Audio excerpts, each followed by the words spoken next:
Muy buenas noches, les habla el profesor Raúl Sotelo. Vamos entonces a prepararnos para la exposición. Por favor, me gustaría saber si están escuchando bien. Buenas noches, entonces vamos a prepararnos para empezar. Vamos a hacer una oración antes de comenzar. Padre nuestro que estás en los cielos, ayúdanos, Padre, siempre te suplicamos que ilumine nuestra mente, nuestro intelecto, para estar preparados, Dios, y presentar bien el Evangelio completo, integral, con nuestros alumnos o con nuestro prójimo. Ayúdanos, Dios, a entender esta explicación el día de hoy, y gracias por esta oportunidad. En el nombre de nuestro Señor Jesús. Amén. Muy buenas noches. Entonces, nos encontramos en esta última presentación que voy a tener con ustedes. Ha sido un gusto haber compartido los temas anteriores y también sus preguntas, su interés, su inquietud. Ahora vamos a continuar con el tema de ciencia y Biblia, esta relación tan importante que creo que nosotros ya hemos entendido que ambas tienen un objetivo en común, ¿no es cierto? En la búsqueda de la verdad, la ciencia verdadera está en armonía con la Biblia. Lamentablemente, la ciencia entra en conflicto sobre todo con los preconceptos humanos, ¿no? Pero la ciencia verdadera, que es la que Dios mismo ha creado en la naturaleza, no puede estar en contradicción con su palabra. Creo que el profesor De Lucchi, la primera clase, nos habló sobre esto, ¿no es cierto? Y entendimos de que hay más armonía y relación entre la Biblia y la ciencia que conflicto. Entonces, esto es muy importante, tenemos que considerar esta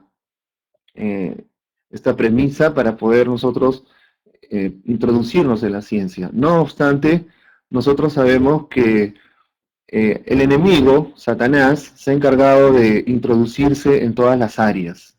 ¿No? Se ha introducido como les mencioné en la primera clase, en todas las áreas, ¿no es cierto? Y él ha distorsionado estas evidencias para su favor, para su filosofía, y entonces, lamentablemente, cuando nosotros nos alejamos también del conocimiento científico, por la ignorancia, nosotros podemos creer preconceptos muy peligrosos para nuestra juventud, para nuestra niñez y en el futuro también para la fe de las personas adultas.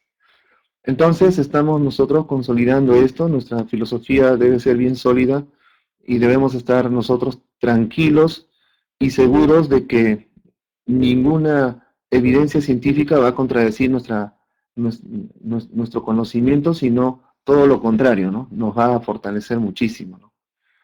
El día de hoy vamos a hablar sobre Génesis y la importancia que tiene este libro, ¿no? El libro de Génesis es muy importante, es el libro más atacado y todos los relatos han sido cuestionados. El día de hoy no les conviene a las personas recordar estos libros porque este es el libro que contiene la base de los demás principios que aparecen en toda la Biblia.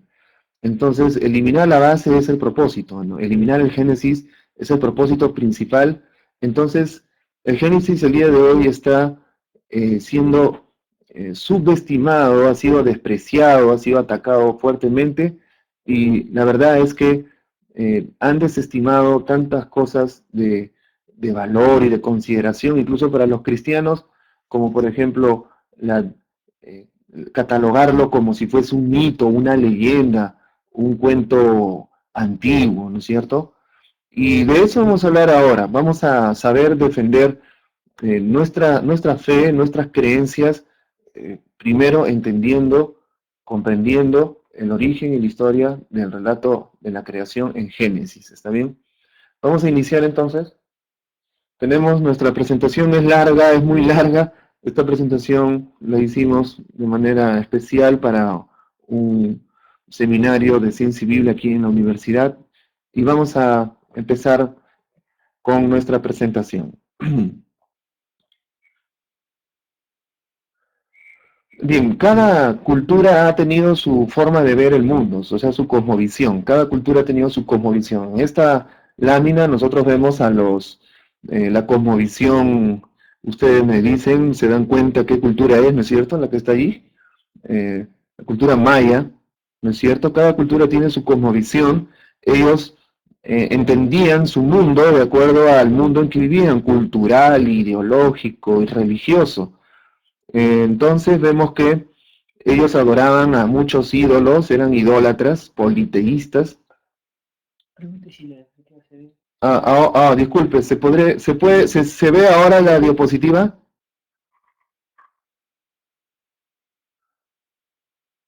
Me gustaría saber si todos pueden ver la diapositiva. Ah, algunos sí, algunos no. Entonces, por favor, ¿podrían reintentar para poder ver la diapositiva y poder continuar con la explicación?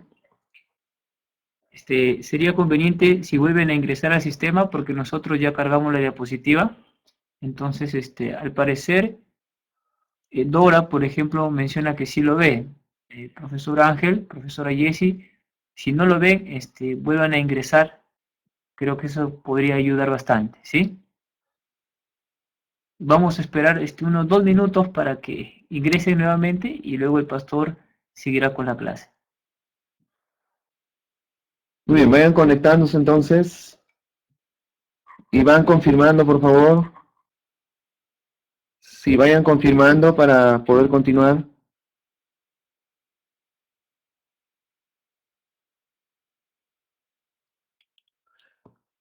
A ver, ¿alguien más confirme para estar seguro para poder empezar? Muy bien, entonces vamos a proseguir.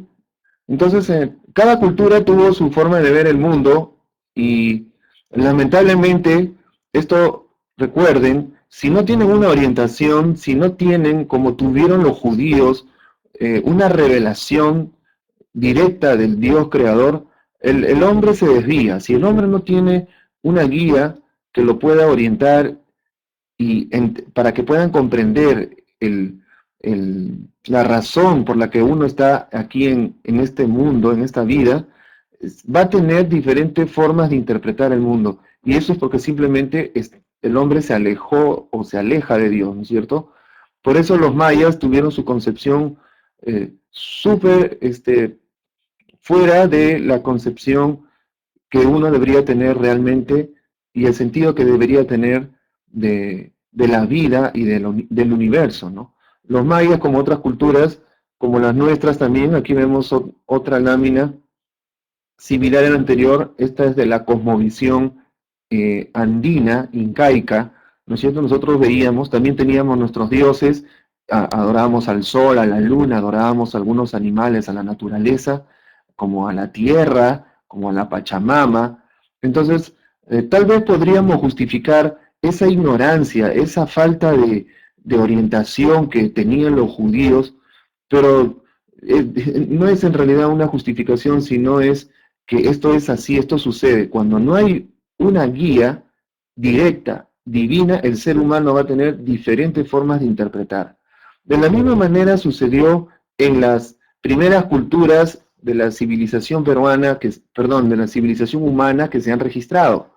Nosotros vemos en esta lámina la, la zona más antigua registrada en la historia, ¿no es cierto? Son las culturas más antiguas y las más importantes, ubicadas entre los ríos más importantes del mundo antiguo.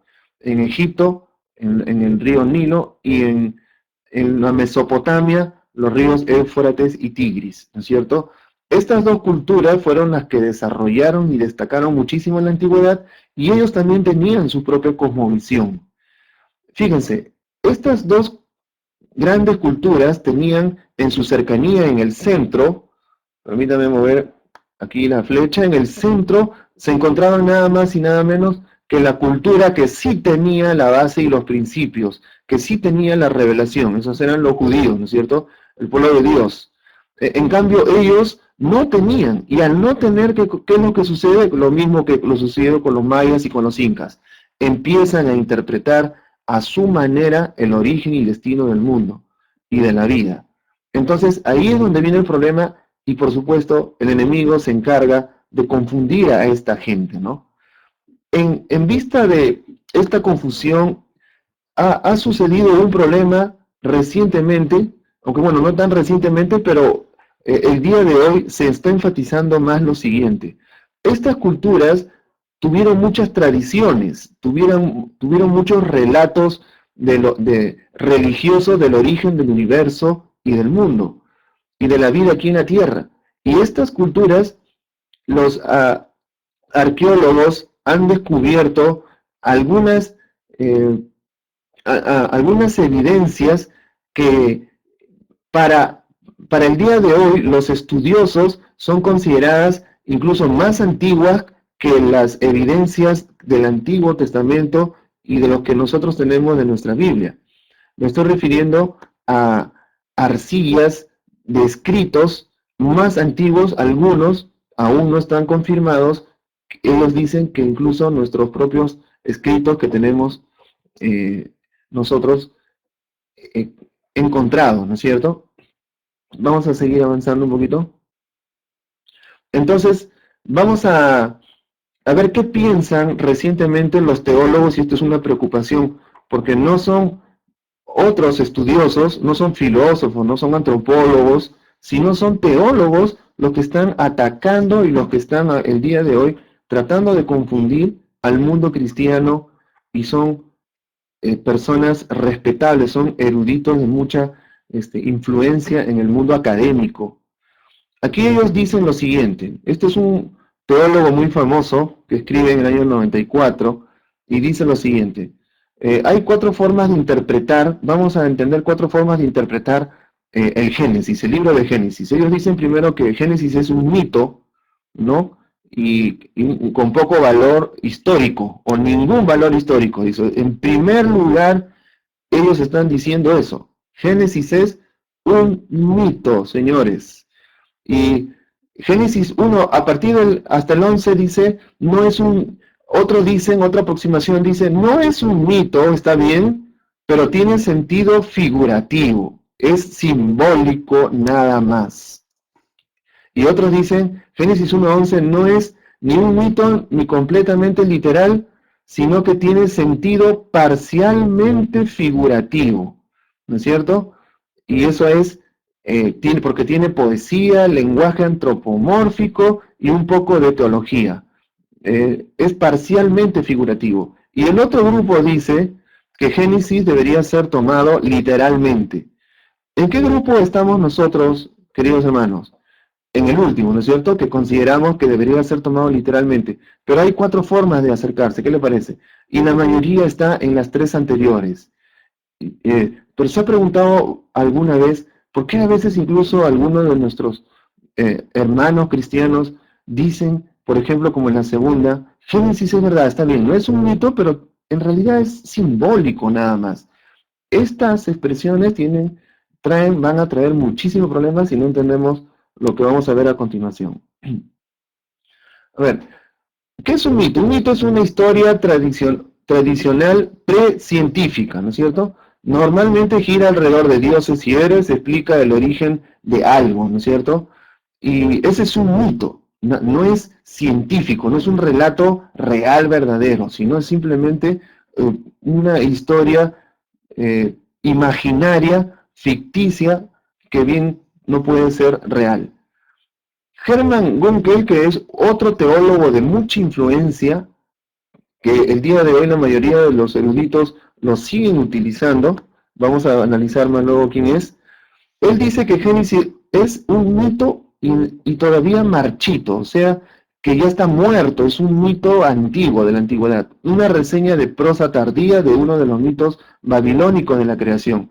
Y aquí viene la comparación que hacen al Génesis con los mitos de esas culturas. Dijimos que esas culturas, como no tenían un fundamento, como no tenían una guía, como no tenían una orientación, ellos pues interpretaban de qué maneras, ¿no es cierto?, motivados por el enemigo, a crear otros tipos de relatos. Y Hermann Gunkel relaciona estos relatos con el Génesis. ¿Qué le parece? Estos mitos que tenían los egipcios y los babilonios, ojo que nosotros, los incas y los mayas y los aztecas también tenían sus propios sus propios relatos de la creación del universo, eh, están realmente fuera de comparación con el relato del Génesis. Sin embargo, estos teólogos quieren meter al Génesis en el mismo saco que estos mitos de los pueblos antiguos. John Skinner, en el año 1930, él dice que el Génesis ha tenido una influencia extranjera, especialmente de Babilonia. ¿Y por qué razón? Porque aquí se ven tradiciones sobre los orígenes en los capítulos 1 al 11 y se encuentra, y hay una relación muy peligrosa entre los relatos, ¿no es cierto? Aquí vemos al autor, Gunkel, es alemán, es un teólogo de renombre, él murió, imagínense, él murió hace más de 100 años, pero miren, sus libros se venden actualizados en las mejores librerías del mundo, especialmente las universidades eruditas de Inglaterra y de Estados Unidos sus teólogos leen estos libros. ¿Qué dice aquí? La leyenda del Génesis. ¿Y quién lo escribió? Un erudito, ¿no es cierto? Aquí se vende en Amazon, estas tiendas son libros para teólogos, ¿qué les parece? Para teólogos, y estos teólogos transmiten eso en su iglesia. Entonces, ¿qué quieren transmitir estos teólogos? De que el Génesis es un mito, hermanos, es figurativo. Como que la creación en 7 días, eso es para que nosotros podamos entender, pero no es así. ¿Cómo va a ser en 7 días la creación? ¿Se dan cuenta cómo el enemigo fue trabajando con estos eruditos desde la antigüedad para que el día de hoy se prepare toda una maquinaria de engaño? Miren qué dicen otros teólogos. Son estos que estamos mencionando, son los teólogos más poderosos que tiene, yo diría, el enemigo, ¿no? Y que son cristianos, algunos son evangélicos, otros son católicos, y que esto enseñan en las universidades. Dice, la historia de los Génesis es importada en su mayor parte de un solo lugar, a saber, Mesopotamia. Están diciendo los hermanos que el Génesis fue copiado, es una imitación de los relatos mitológicos de Mesopotamia, o sea, de Babilonia y las culturas que salieron ahí en esa zona y del Nilo, de los egipcios. ¿Qué le parece? Thomas Thompson, otro teólogo importante, dice que Génesis 1 al 11 es una composición que epitomiza la mitología bíblica. O sea, ese es el interés que se tiene el día de hoy en la teología, y esto es muy peligroso. Aquí vemos más libros, ¿no es cierto? Miren, un libro con carátula académica, ¿no? Que uno puede decir, wow, es un libro respetado, estudiado por estos teólogos. Dice la nueva traducción, la introducción y comentarios al Génesis. Es la nueva traducción, porque ya las antiguas traducciones y los comentarios se tienen que actualizar con lo último en la investigación. Entonces, ahí viene el problema, ¿no? Miren lo que dice a continuación en el siguiente libro, dice, el origen de las tradiciones del Israel antiguo, ¿no es cierto? El origen de las tradiciones del Israel antiguo.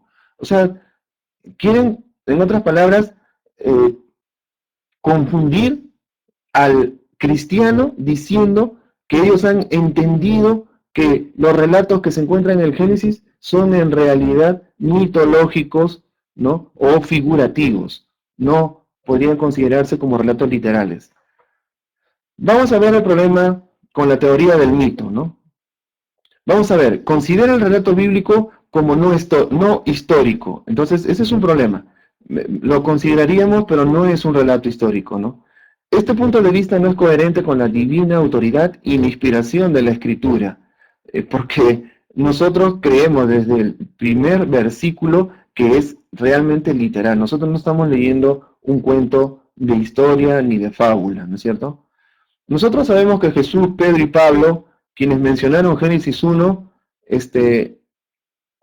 entonces estarían equivocados al utilizar ellos esta referencia directa del libro de Génesis. ¿Qué le parece, no? Entonces, es peligrosísimo creer en esto, ¿no? Estos socavan las creencias fundamentales del cristianismo, porque ahí en Génesis está el sábado, el matrimonio, el origen del pecado, la necesidad de un salvador, la redención. Las principales creencias fundamentales de la Biblia están en Génesis. Así que, de buenas a primeras, despreciar el libro de Génesis traería mucho problema al cristianismo en general, ¿no? Vamos a ver cuáles son estos relatos de la creación. Nosotros sabemos y conocemos el nuestro, el relato de la Biblia.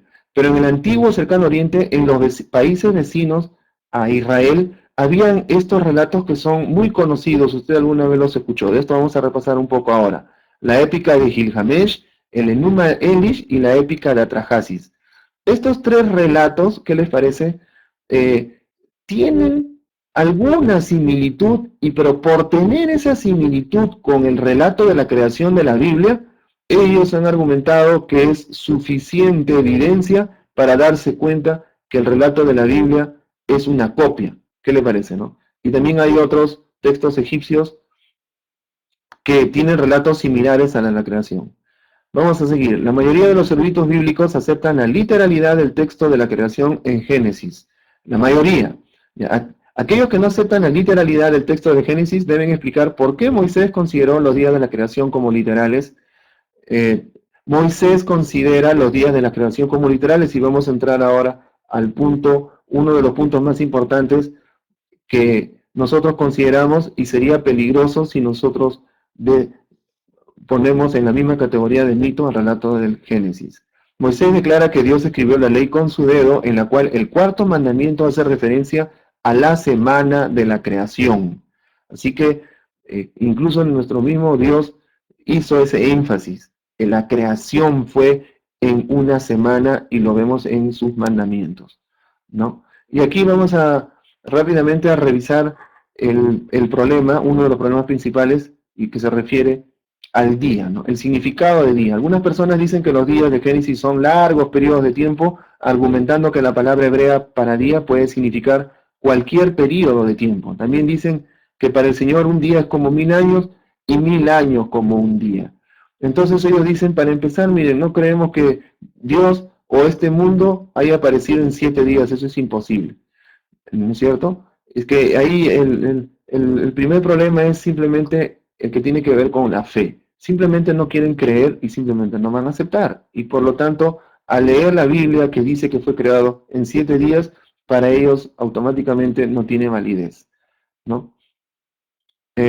Dice, el significado de la palabra hebrea para día es similar en la misma palabra en los idiomas modernos. ¿Tenemos algún problema en el español de cada día en determinar lo que quiere decir una persona cuando usa la palabra día? Hermanos, el día de hoy nos confundimos cuando alguien nos habla del día. ¿Qué significa el día que nosotros hablamos, que nosotros escuchamos? El significado preciso se clarifica por el contexto en que se usa en realidad, ¿no? Es lo mismo para la palabra hebrea Yom, que significa día, ¿no? En Génesis 1 la palabra Yom recibe un número, primer día, segundo día, tercer día. Además lleva la frase tarde y mañana.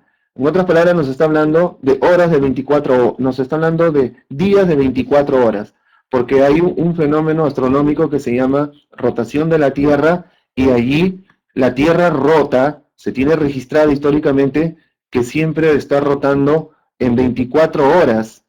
Y esto es interesante también. Y la Biblia dice, y fue la tarde y la mañana, eso es un día de 24 horas.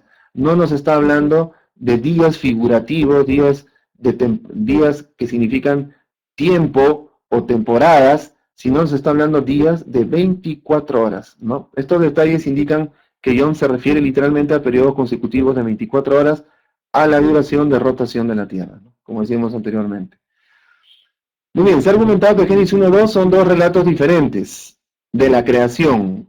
Creo que usted esto ya lo sabe. Los dos relatos no son diferentes, sino son complementarios. Pudieron haber sido escritos por dos autores, dicen ellos, sin embargo tienen en común. Hay una unidad temática, ¿no? Forma rasgos similares, formas y los rasgos son similares y el uso significativo de los nombres de la deidad. En realidad el capítulo 2 es una explicación más clara del momento de la creación del hombre, y el capítulo 1 es una explicación panorámica de toda la creación de Dios. Vamos a seguir. Tomó el autor prestado de otros relatos que circulaban por las regiones vecinas. Eso tendríamos que conocerlo un poco más, ¿no es cierto? Vamos a hablar sobre el Enuma Elish, la Atrahasis y los egipcios. Hay similitudes, hermanos, es verdad, pero también hay muchas más diferencias con otros relatos de la creación de otros pueblos. ¿Cuáles serían esas similitudes? Aquí vamos a encontrar las tabletas de Atrahasis y al otro lado las tabletas del Enuma Elish.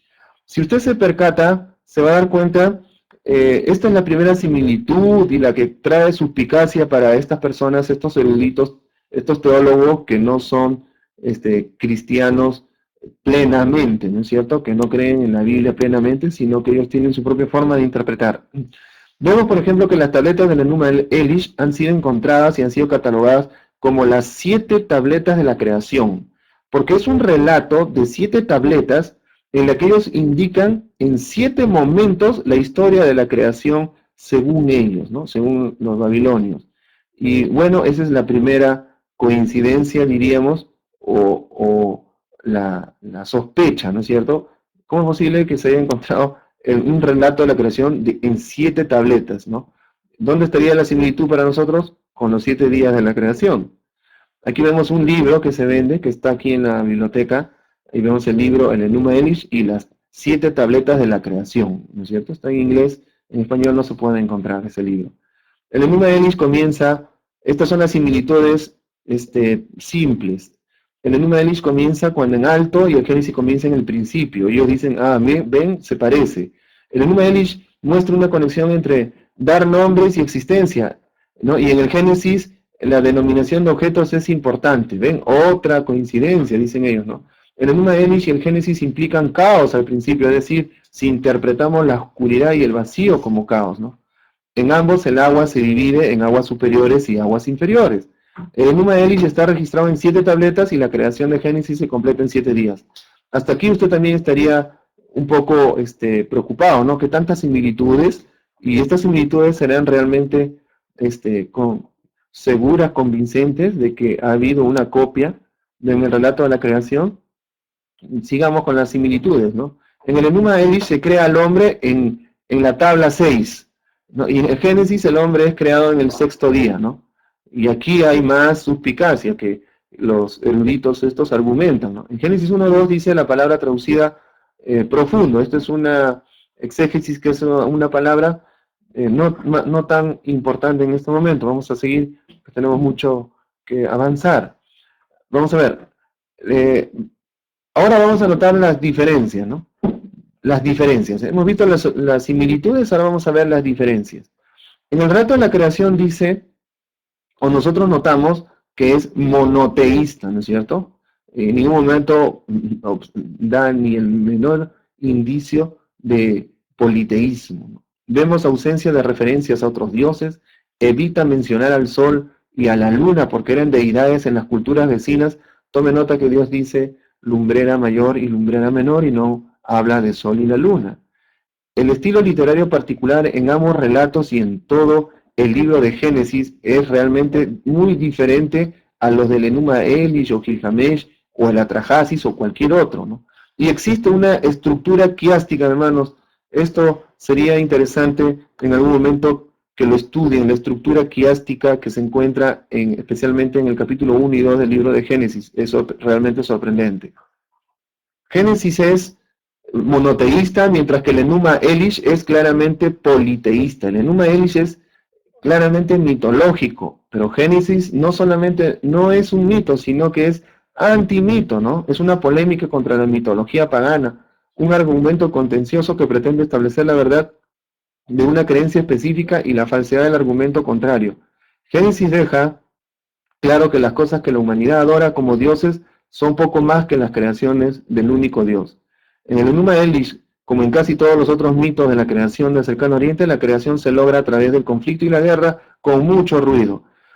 Para que tengan una idea, o creo que ustedes ya la tienen, ustedes alguna vez han visto una película épica, ¿no es cierto? Esas películas mitológicas que se han puesto de moda nuevamente el día de hoy, esas que hablan de guerras y batallas entre dioses, como esas películas que han salido mitológicas donde aparecen semidioses, hombres con cuerpos alados, con mitad animal, mitad hombre, o con poderes. Esas películas realmente son son los relatos mitológicos de la Babilonia y de Egipto. Esas películas que les parece están basadas. Y yo pregunto, ¿se parecen esas películas mitológicas al relato de la creación? Para nada, ¿no es cierto? No es en ningún momento hay un parecido, sino más bien todo lo contrario. Esas películas tienen otro lugar, ¿no es cierto? Tiene otro escenario y no se parece en absoluto al relato del Génesis. En el Enuma Elish, por ejemplo, hay encantamientos mágicos, son la fuente última de energía. Los dioses están sujetos a la naturaleza y a la magia. Por eso estas películas últimas, mis queridos hermanos, son muy peligrosas. Estas van lavando el cerebro y estas van, el día de hoy, mostrando esos relatos mitológicos de la antigüedad. Y a ese nivel nos quieren rebajar a nosotros. Decir, bueno, son relatos antiguos. Así como Grecia, Babilonia, Egipcio tenían sus relatos mitológicos, los judíos también, ellos tenían su historia. Miren su historia tan mitológica de crear el mundo en 7 días y que Dios creó al hombre del barro. ¿Qué es eso? Ese mito, pues, ¿no es cierto? Ese es el riesgo que nosotros queremos resaltar ahora con este tema, ¿no? En Génesis el poder es manifiesta en los comandos, en las palabras de Dios y en la naturaleza.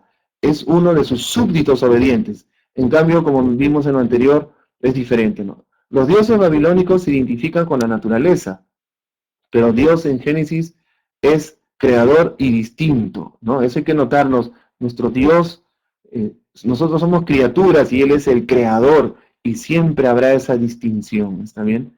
Es interesante. Las diferencias, seguimos con la diferencia, hermanos. Los dioses babilónicos son asimilados con la naturaleza. En cambio, Dios en Génesis es creador y distinto de toda la creación, ¿no? Los dioses babilónicos y los dioses de estos, de las epopeyas épicas que nosotros vemos, han visto ustedes, se casan con las hijas que ellos crean, y es todo realmente una confusión, ¿no? En cambio, el relato de Génesis incluye sistemáticamente todos los reinos generales de la naturaleza. En cambio, el Enuma Elish omite aspectos principales de la creación, como la vegetación, los animales, el sol y la luz. El Génesis nos habla plenamente de la creación de todo el universo, nos habla de la creación de la vida en la tierra, vegetal, animal. Ningún relato de ninguna cultura antigua relata como lo relata el Génesis, ni la China, ni los peruanos, nadie nos dice cómo fue creado cada uno con su propia especie, la vida, cómo apareció. El único libro que habla en forma clara y directa es el Génesis. Los otros son, como lo hemos visto ya, incluso en las películas. En el Génesis Dios forma los cielos y la tierra en los 3 primeros días, ¿no? En el Génesis el hombre es creado de arcilla para ser soberano sobre la creación, ¿no? En el Enuma Elish el hombre es creado de la sangre de un dios para ser esclavo de los dioses.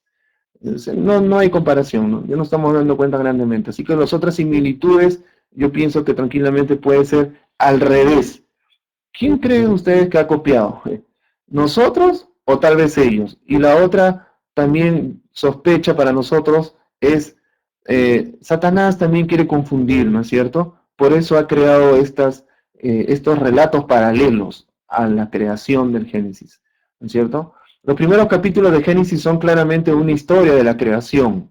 El Enuma Elish, dentro de su contexto histórico, claramente no era principalmente un relato de la creación, sino más bien un himno de alabanza a Marduk, un dios babilonio. En esencia era propaganda mitológica para poner a Marduk a la cabeza del panteón de los dioses, ¿no es cierto? Para exaltar la ciudad de Babilonia y aumentar el poder del rey Hammurabi. Aquí vemos las diferencias de estos relatos del Enuma Elish y el Génesis, ¿no? Los propósitos, uno era para exaltar a su Dios, en cambio el Génesis, el propósito es que Dios es el único Dios, ¿no? La creación es un tema secundario, para nosotros la creación es el tema central. Confunde el espíritu y la materia, nosotros el espíritu y la materia son diferentes. Conflicto y la lucha entre la formación de la tierra, ahí hay ausencia de conflicto, y ustedes lo van a tener este cuadro comparativo, ¿no? Muy bien, ¿es babilónico el relato del Génesis? No hay pruebas de que el autor del Génesis adoptara ideas de Mesopotamia u otras fuentes, ¿no? Gankel y otros enfatizan las semejanzas sin considerar las inmensas diferencias, hermanos. La diferencia es inmensa, ¿no? Ahora, por otro lado siguen insistiendo. Entonces, ¿qué? Es egipcio. Si no es babilonio, entonces han copiado de los egipcios, ¿no? Entonces, existen muchos textos egipcios con diferentes relatos de la creación. ¿Y cuál sería la similitud con los relatos egipcios? Miren, un solo Dios creador, aunque las diferentes fuentes nombran dioses diferentes como creador. Creación por acto divino, creación de la materia inicial, creación del firmamento y el hombre hecho de arcilla. Nuevamente hay una similitud con el relato egipcio. Primero vimos con los babilonios, ahora hay una similitud con los egipcios. Para no ir ahondando y complicando más esto, hermanos, y quiero decirles también que la cultura inca tiene un relato del origen del hombre, por ejemplo, aquí en el imperio del Tahuantinsuyo. ¿De dónde salieron los incas? ¿De dónde descendemos nosotros los peruanos según los relatos antiguos de nuestra zona? ¿Se parecen un poco al relato del Génesis? Entonces diríamos que la Biblia se ha copiado del relato del imperio de los incas, de la creación del Tahuantinsuyo, porque recuerden que salió del lago Titicaca una pareja, ¿no? Manco Cápac y Mama Ocllo. Entonces, el relato del Génesis se copió de este relato. Entonces, van a haber ciertas similitudes, como yo les decía, suspicacias, que bien podrían ser también la intención del enemigo para distorsionar y confundir el relato fundamental, el relato verdadero que es el de la creación, ¿no es cierto? Aquí me gustaría enfatizar una cosa también que es muy interesante, muy importante. Miren, yo sé que ustedes saben que los egipcios eran politeístas, eran idólatras por demás, igual que los babilonios, pero aquí hay en algún momento de la historia de los egipcios, ellos se dieron cuenta de que había solo un Dios creador. ¿Qué les parece? Y aquí quiero hacerles notar lo siguiente, mis queridos hermanos. En algún momento de la historia de todos los pueblos antiguos, se dieron cuenta, hermanos, que lo que estaban haciendo de adorar a otros dioses era realmente absurdo. Y eso sucedió también en la cultura peruana. Si usted tiene conocimiento histórico, usted sabe que el peruano ha sido también bien idólatra. Y así va a ser el hombre cuando no tiene a Dios. Va a buscar algo a que adorar. Pero el poblador peruano se dio cuenta. O sea, esta ignorancia provocada por el enemigo, esta tiniebla de conocimiento, no puede ser permanente en ninguna cultura, inclusive en la antigüedad. Por eso llegaron a reconocer los babilonios, los egipcios. Los egipcios tienen un momento en su historia de su religión y de la adoración de sus dioses en que ellos se dieron cuenta de que había un Dios, un solo Dios verdadero. Y esto es asombroso, hermanos. Los babilonios de la misma manera, y en el relato de la Biblia, ellos reconocen de que existe un Dios verdadero. Los incas también se dieron cuenta de esto, y se lo voy a contar cómo. Después de adorar al sol, aquí hay una confusión, una parte histórica que tenemos que actualizarla. Nosotros hemos creído permanentemente que el Inca adoraba al sol como Dios máximo. Y esto no es así, mis queridos hermanos. El Inca se dio cuenta, y aquí voy a utilizar un poco de arqueoastronomía, que es la historia de la astronomía, y voy a darle uso a la importancia de este tema que me apasiona más. Y escuchen lo que le voy a decir. El Inca, la historia de la arqueoastronomía de los incas dice lo siguiente. Ellos se percataron en algún momento que el sol salía del este y para ocultarse en el oeste.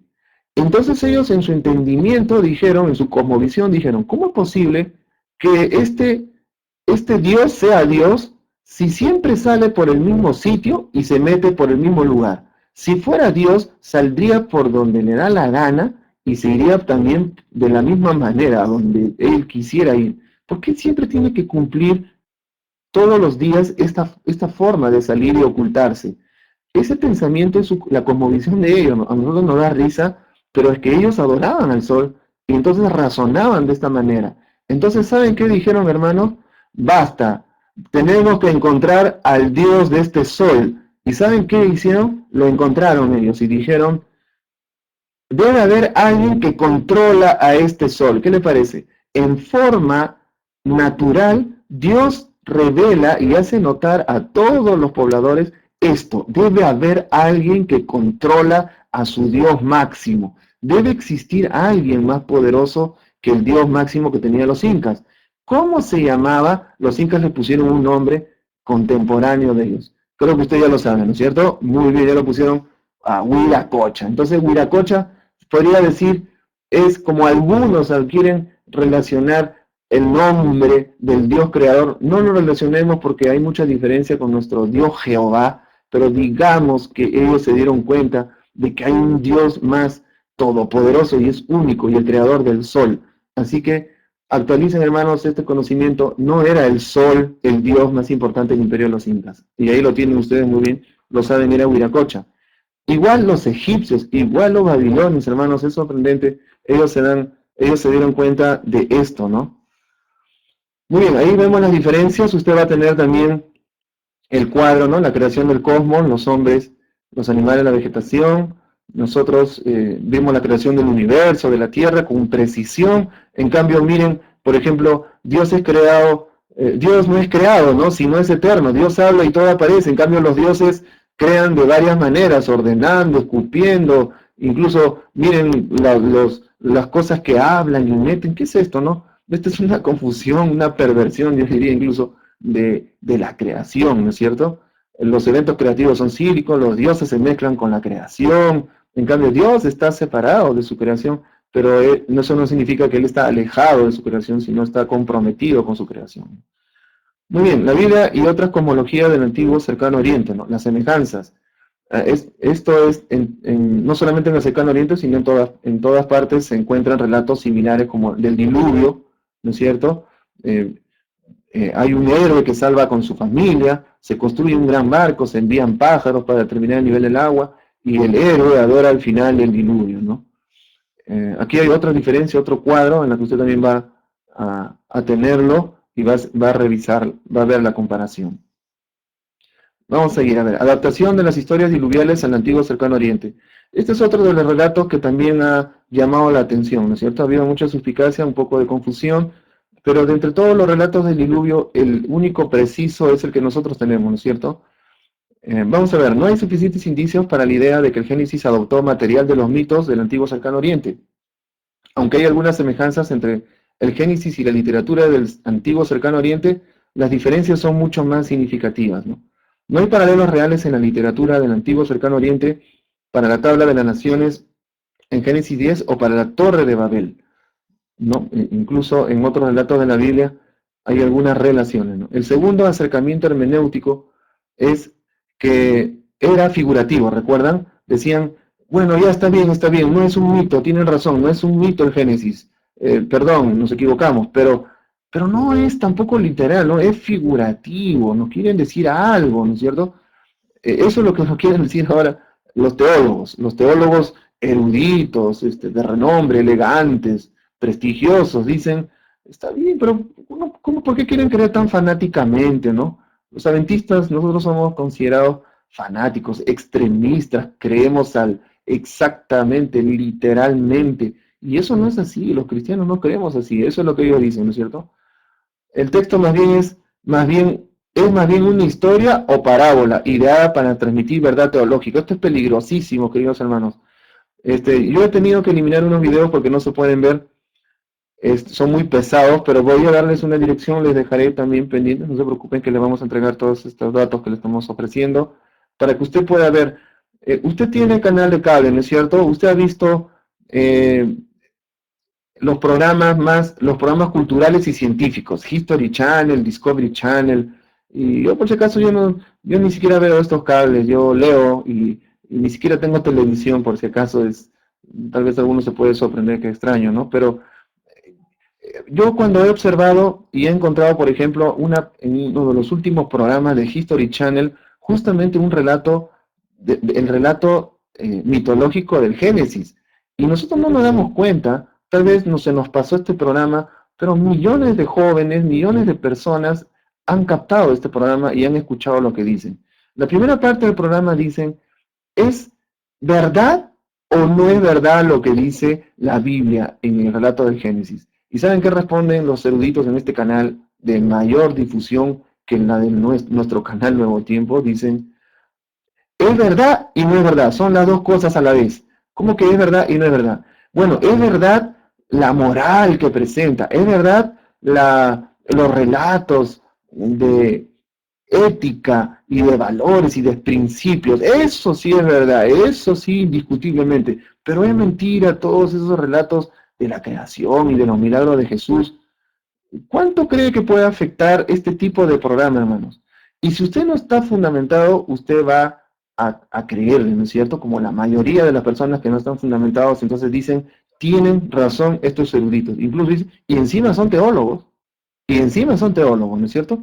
Ahora, nuestros teólogos tenemos una responsabilidad mucho más grande y tenemos que educar y comprometernos a explicar bien qué está sucediendo, ¿no? Como lo que le acabo de mencionar.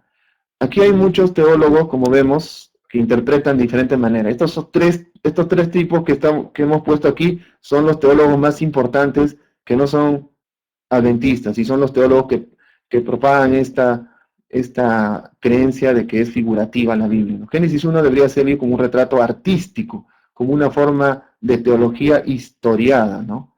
Eso es un peligro, hermanos. ¿Quiénes son estos tipos? Aquí están, miren, aquí ustedes lo ven en su foto. Estos teólogos son los teólogos que los invitan a nivel mundial, hacen unas conferencias donde reúnen a los más, la eminencia de teólogos. Este teólogo que está aquí incluso tiene un canal más grande que el Nuevo Tiempo y lo ven millones de cristianos evangélicos. Y acá a continuación ven otro teólogo que está también relacionado con la astronomía. Este es un erudito, una eminencia que habla de la astronomía, pero que cuando habla del Génesis dice que es simbólico. Y a mí me da muchísima pena. Aquí vemos otro teólogo famoso que está mencionado en la diapositiva anterior, y estos teólogos están el día de hoy yendo y explicando. Por ejemplo, usted si escucha a este teólogo, si puede ver aquí, acercarse, dice la batalla del Cosmos y del Éxodo, ¿no? Jehová versus el Dios de los egipcios, y usted estaría súper interesado escuchando esta clase, pero dice, pero esto fue mito, o esto es figurado, ¿no? Y esto es un peligro, ¿no? Acá está su programa de televisión de estos eruditos, Peter Enns, en este caso, y lo invitan, ¿no? Y es cristiano, y es evangélico, y adora en su iglesia. ¿Y qué de malo tiene eso? Yo adoro, yo sí creo en Dios, solo que no creo en los relatos de la creación del Génesis. Hermano, vamos también a sincerarnos y reflexionar. ¿No habrán sentido ustedes alguna vez también esta idea? ¿No la habrán tenido también ustedes? Oiga, todo está bien, pero como el relato del Génesis, realmente no estoy tan seguro. No encaja con la evolución, no encaja para nada con lo que dicen los científicos el día de hoy.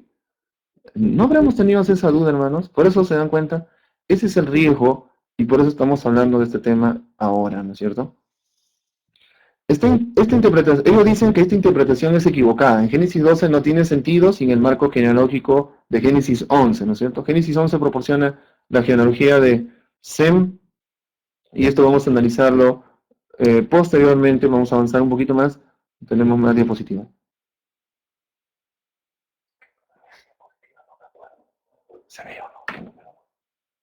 Muy bien. Otro erudito dice, en lo que concierne a la narrativa hebrea, Adán y Noé no fueron personajes menos auténticos que Abraham y Jacob, ¿no?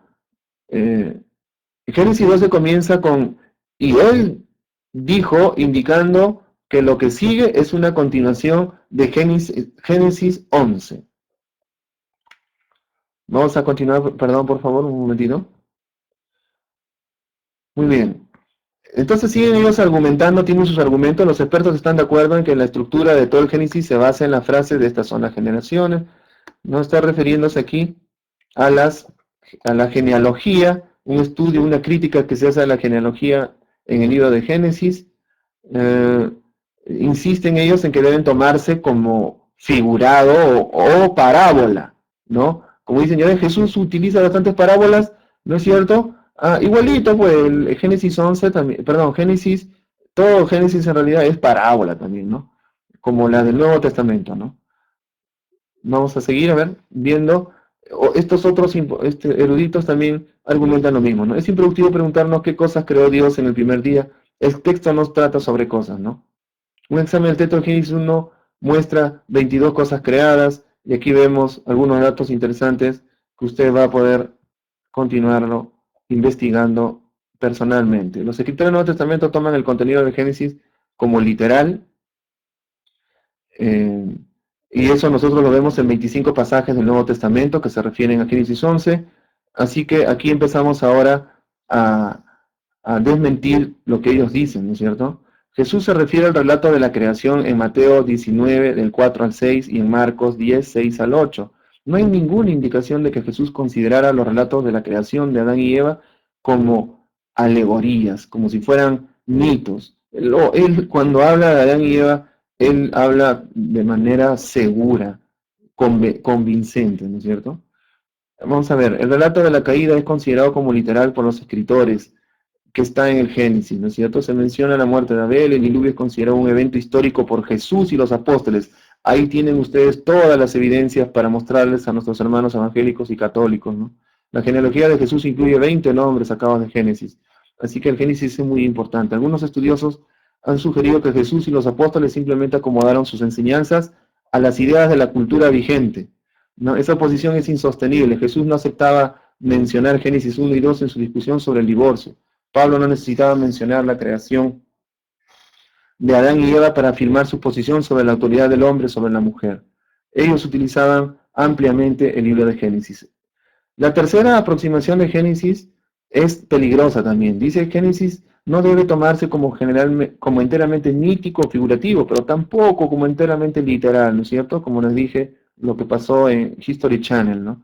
Algunas secciones han de interpretarse como figuradas, ¿no? Ese es el peligro, que incluso yo podría atreverme a decir que hay gente nuestra que tiene esta creencia, ¿no? Bueno, esta partecita de aquí, no, bueno, no hay que tomarlo tan literal, ¿no es cierto?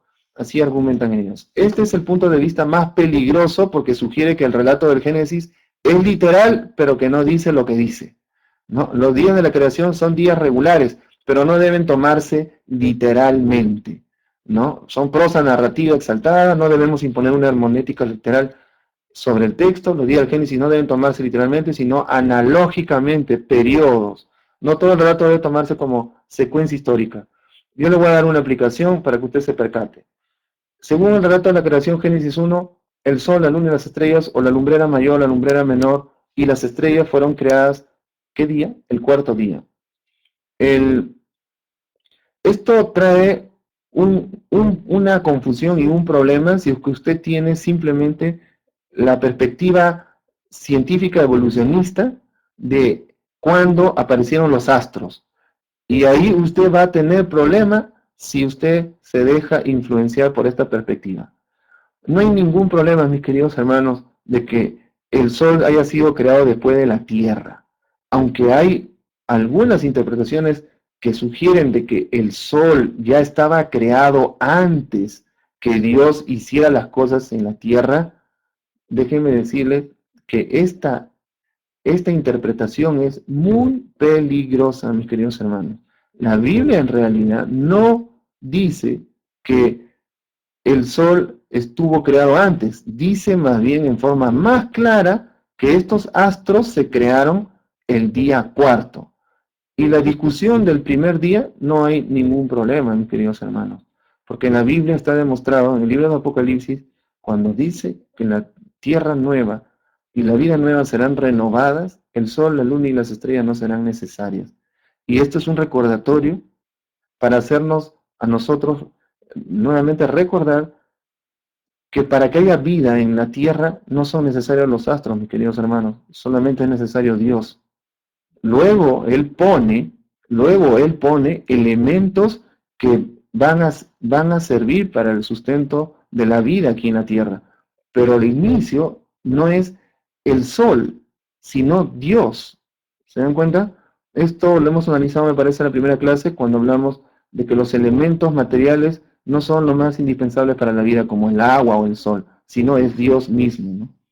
Vamos a ver, vamos a ir terminando. Ellos siguen diciendo Los días de la creación son literales de 24, pero debido a la naturaleza literaria de Génesis 1, la secuencia cronológica no es la preocupación del narrador. Los días de la creación son analogías para mostrar cómo trabaja Dios. Es simplemente un relato, una analogía, ¿no es cierto? Una comparación. Pero no es así, es algo así, pero no es así, pues, ¿no? Ese es el problema, ¿no? Yo creo que ustedes se dieron cuenta mucho de la intención de estos teólogos. Entonces, algunos autores sostienen que Génesis 1.2 es parcialmente figurado, ¿no? Vamos a avanzar, disculpen por favor, porque el tiempo no va a ganar. Y aquí nosotros vemos, por ejemplo, en Génesis 2.4 está ligado el resto del relato por la frase cuando el Señor hizo los cielos y la tierra.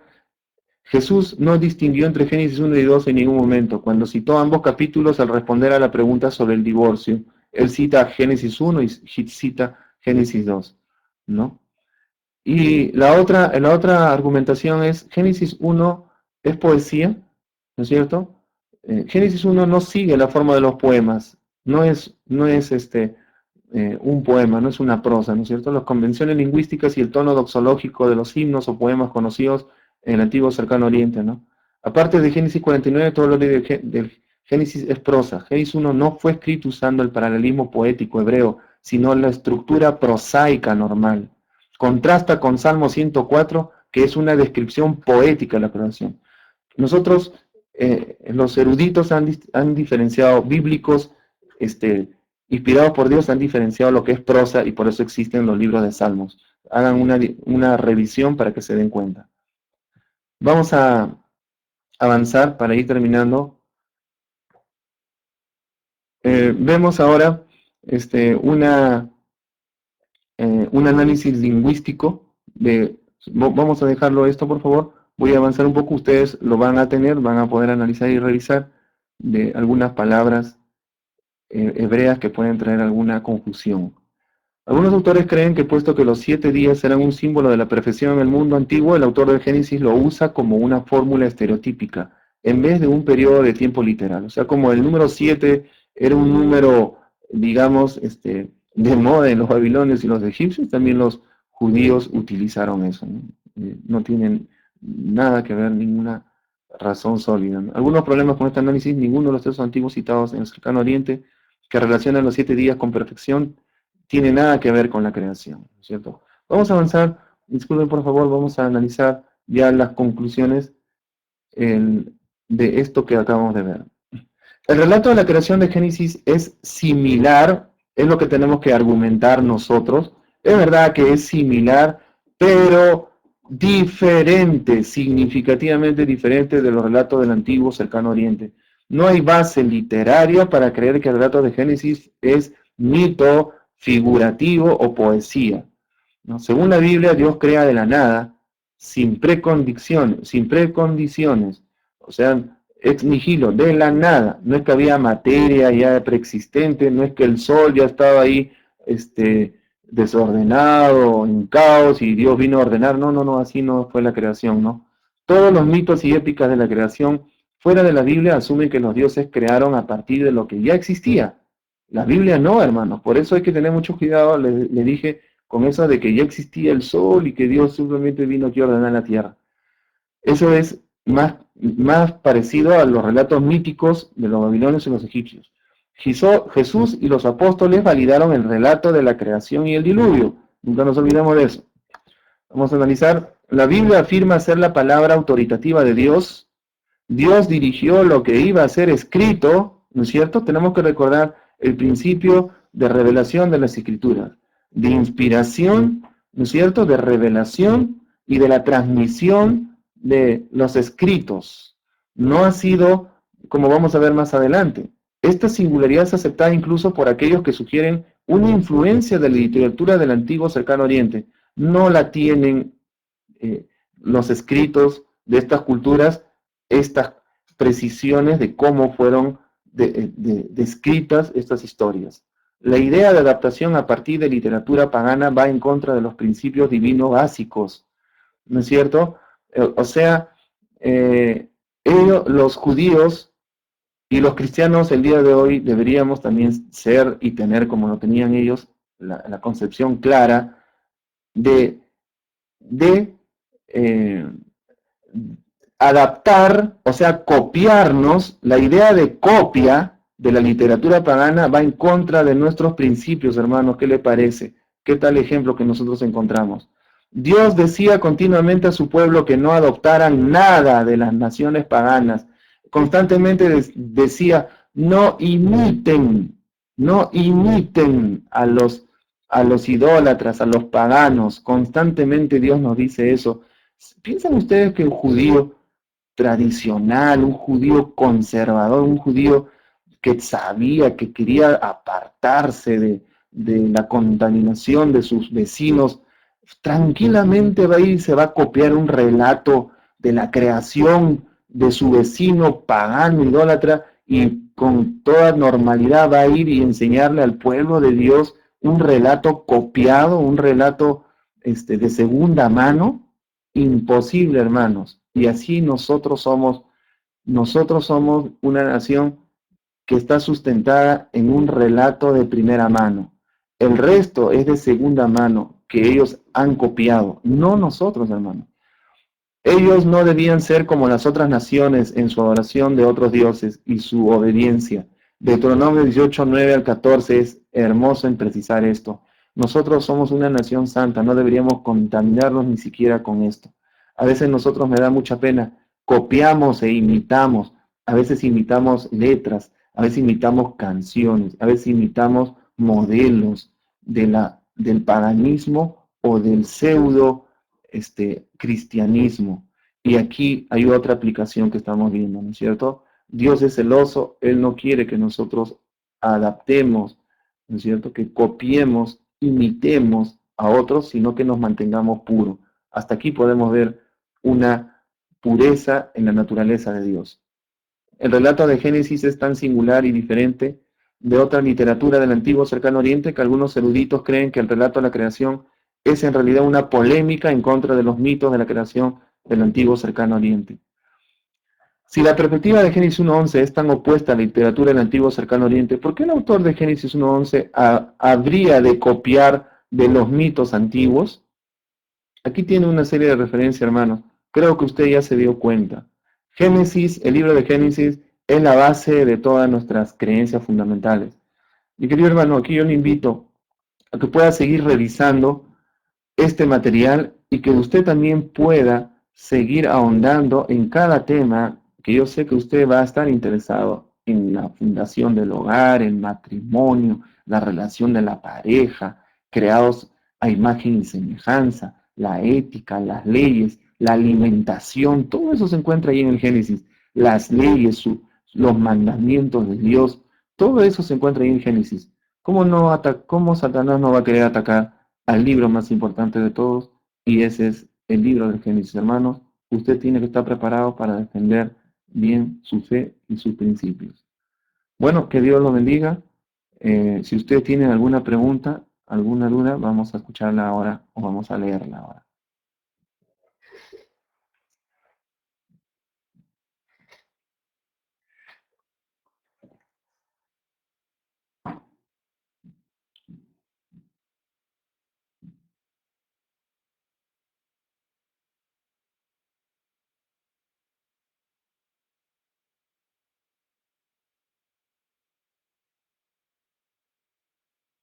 Muy bien, estas preguntas son muy interesantes. Hay una que me dice, hay un alumno que me preguntó en el colegio, ¿cómo es que Dios creó la tierra? Él cree que la tierra ya existía y que Dios solo colocó algunas cosas. Me hizo pensar en ese asunto. Como les decía, ¿no es cierto? Sabemos muchísimo de todo lo que tenemos que saber de la palabra de Dios, pero, escuche, sabemos muy poco de lo principal y es lo que es el principio, el origen del universo y de la vida, de lo que dice la palabra de Dios, y ese es el problema, ese es el riesgo, ¿no es cierto? Sabemos bastante de toda la historia de la redención, pero no sabemos el origen, cómo sucedió, cuándo empezó la creación, y la Biblia nos dice desde un principio. Mi recomendación es volver a repasar el relato de la creación y primero, para que no tenga tanta confusión, acepte, hermano, lo que dice en forma literal la Biblia. La Biblia no es confusa, es bien clarita en el relato de la creación.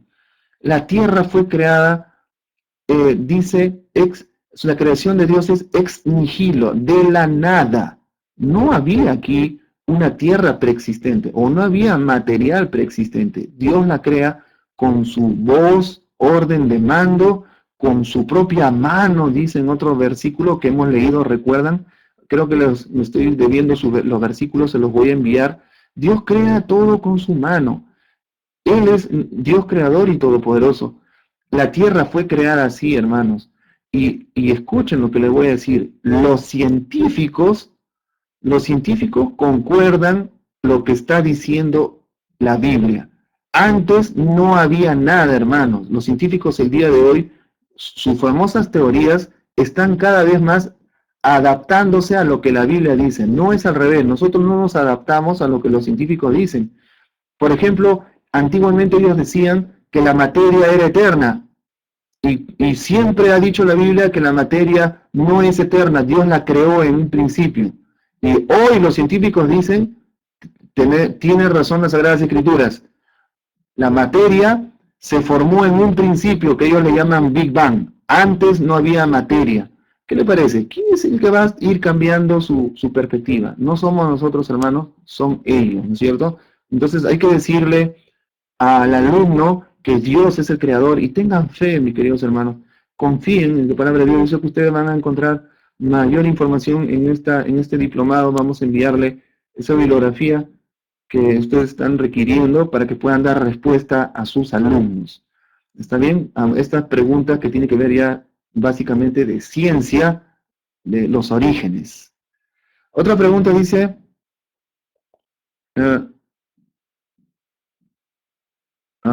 ya. En el Génesis se menciona que la materia prima estaba ya allí. Es muy posible que en algún momento de su existencia Dios creara la materia prima y posteriormente decidiera crear la tierra. Esta es otra interpretación muy peligrosa, ¿no es cierto? Usted me está preguntando de lo que usted ha oído o lo que percibe de los comentarios de la creación del universo. O sea que lo que me quiere decir es que Dios ha creado, primero creó la materia, hace mucho tiempo la tenía creada, y después de un tiempo que pasó, o sea, eso es lo que aparentemente da a notar el Génesis capítulo 1, versículo 1, y a continuación el versículo 2, transcurrieron mucho tiempo, y recién Dios vino aquí a ordenar la tierra. Mis queridos hermanos, el relato de la creación de 7 días fue en 7 días. Y el universo fue creado en 7 días, mis queridos hermanos. La Biblia habla del relato de la creación de nuestro universo. Y eso usted tiene que seguir comprendiendo. Ahora simplemente yo le estoy diciendo esto que fue así. No alcanza el tiempo para explicarle. Las primeras clases creo que algo les hice referencia, pero le vamos a enviar esa bibliografía para que usted entienda que esto sucedió así.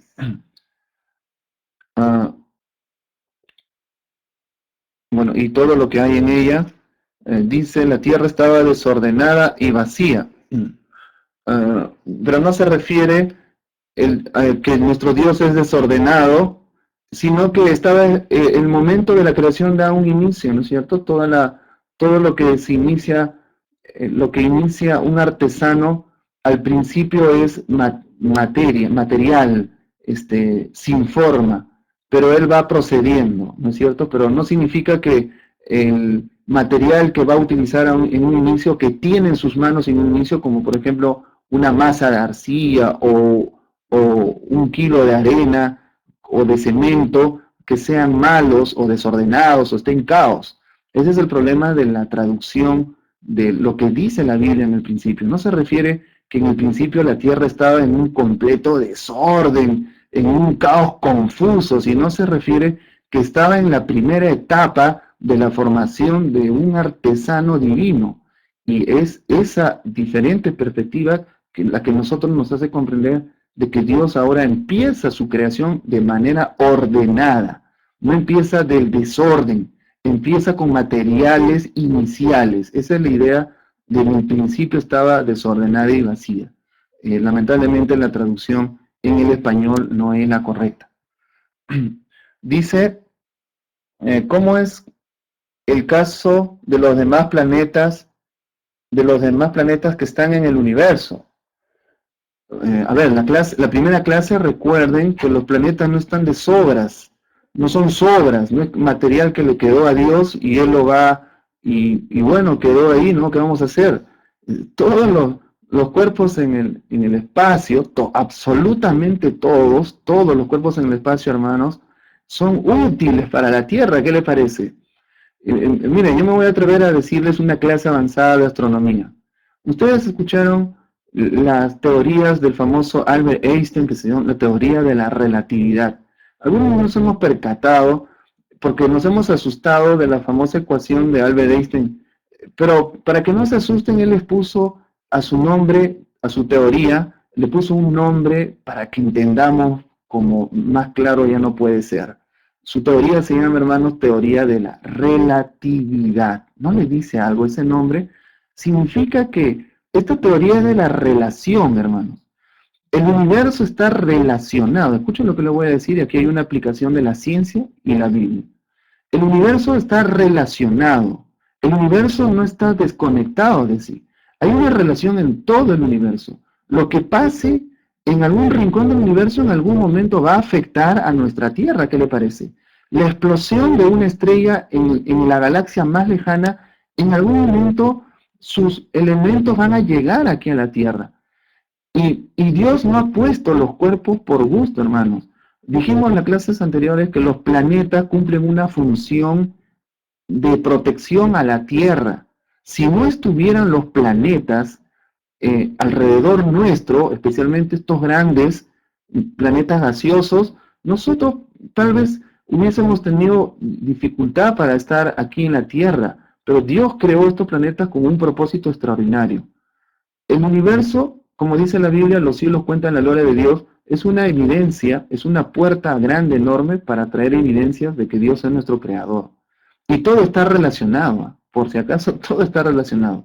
Déjenme decirles algo para que noten algo. Esta es una clase avanzada también de astronomía. Esta es una interpretación muy, muy avanzada de astronomía. Cuando nuestro Señor venga, Él va a restaurar solo nuestro planeta Tierra, mis queridos hermanos. Solo nuestro planeta Tierra está en decadencia. Solo nuestro planeta Tierra ha sido afectado por el pecado. No, no es cierto. Ahora pregunto, ¿y nuestro sistema, solo nuestro sistema solar va a ser renovado y cambiado? ¿Qué dice la Biblia? Que el nuevo cielo y la nueva tierra va a ser renovada plenamente. Eso dice, eso es lo que yo leo en el libro de Apocalipsis. Y que incluso el sol, la luna y las estrellas no serán necesarios. O sea que la nueva creación va a ser, como efectivamente dice en otro pasaje, como dice Pablo, ojo que hombre no vio ni pensamiento que nadie los tuvo. O sea, va a ser... Esto ya estamos hablando nosotros de asuntos de fe mucho más elevados, intelectuales, de lo más alto, y para eso debemos estar preparados, hermanos. Y para eso debemos conocer lo que está en el principio de la creación, en el principio del relato de la redención que empieza con la creación. Si nosotros desconocemos, nos vamos a complicar con lo que viene más adelante. ¿Cómo es posible que nosotros creamos de que en algún lugar de nuestro universo, escuchen lo que le voy a decir, esto es realmente revelador, ¿no? Que pensemos que en algún lugar de nuestro universo hay algunos seres no caídos viviendo en esas regiones. ¿Sabe lo que está sucediendo en el universo entero en estos momentos, mi querido hermano? Está en decadencia. ¿Sabe lo que significa la palabra decadencia? Las estrellas estallan en el universo. Se agota la energía del universo. Estamos hablando de los rincones más lejanos de nuestra Tierra. ¿Por qué creen que el universo está comportándose de esa manera? ¿Saben por qué, hermanos? Si no lo saben, yo se los voy a decir. Cuando el hombre pecó, no afectó solamente, se afectó él, Eva y la Tierra. Afectó a todo nuestro universo. Y nuestro universo, por lo tanto, Apocalipsis dice, los cielos se enrollarán y se regenerarán nuevamente un cielo nuevo y una tierra nueva. No dice un planeta nuevo o un sistema solar nuevo, sino está hablando de la totalidad de la creación de Dios. ¿Qué le parece? Esto nosotros nos damos cuenta cuando estudiamos y relacionamos ahora la ciencia de la astronomía, de la ciencia que revela que está en armonía con la palabra de Dios, y nosotros podemos percatarnos de este detalle que también nos dice la palabra de Dios. Bueno, este es un tema para analizarlo con tranquilidad, con descanso, para que nuestro cerebro pueda comprender, porque hay algunas cosas aún poco comprendidas por nosotros, pero yo estoy seguro que con la ayuda de Dios, con la revelación del Espíritu Santo, con el conocimiento científico, ¿qué le parece? Podemos utilizar el libro de la naturaleza que Dios ha dispuesto. Usted va a tener una plena perspectiva, usted va a ver claramente este proceso de la creación, y usted va a transmitir a sus alumnos, a su prójimo, el mensaje integral y completo, ¿no es cierto? Este tema fue defendiendo nuestros orígenes, defendiendo el libro de Génesis. Muchas gracias, hermanos. Ha sido un gusto haber estado con ustedes. Dios los bendiga. Esperemos encontrarnos en algún